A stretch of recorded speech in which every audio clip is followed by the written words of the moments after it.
Hi සුබ දවසක් හැමෝටම.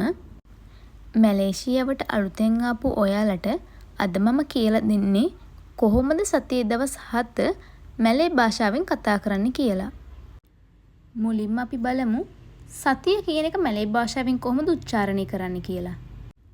සතිය කියන එකට අපි මැලේ භාෂාවෙන් කියන්නේ මිංගු.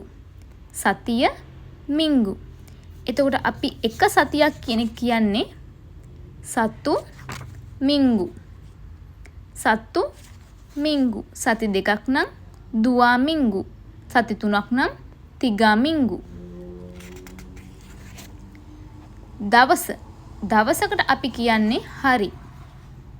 එක දවසක් නම් සතු හරි. දවස් දෙක දුවා හරි. දැන් අපි බලමු සඳුදා. සඳුදාට අපි මැලේ භාෂාවෙන් කියන්නේ ස්නින්. ස්නින්. අඟහරුවාදා සලසා. සෙලසා.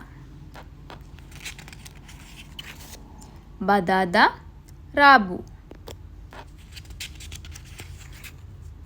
බ්‍රහස්පතින්දා කම්මිස්. සිකුරාදා ජුම්මාත්. සෙනසුරාදා සබ්තු. ඉරිදා අහත්. ගොඩක් වෙලාවට ඔයාලා අහලා ඇති සබ්තු අහත් චුත්ති. සබ්තු අහත් චුත්ති. ඒ කියන්නේ සෙනසුරාදා ඉරිදා නිවාඩු. සෙනසුරාදා ඉරිදා නිවාඩු. සබ්තු අහත්. අපි ආයෙත් බලමු මුලින් ඉඳන්. සඳුදාට අපි මැලේ භාෂාවෙන් කියන්නේ ඉස්නින්. hari ඉස්නින් සඳුදා දවස. hari selasa අඟහරුවාදා දවස. hari selasa.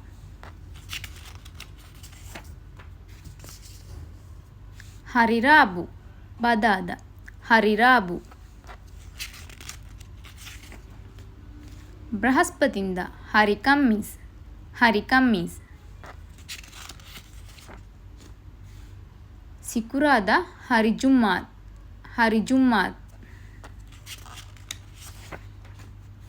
සෙනසුරාදා hari sabtu. සෙනසුරාදා hari sabtu. ඉරිදා අහත්. අහත්. hari අහත්. අදට අපේ පාඩම ඉවරයි. අලුත් පාඩමකින් හම්බ වෙනකම් ඔයාලා පරිස්සමට ඉන්න.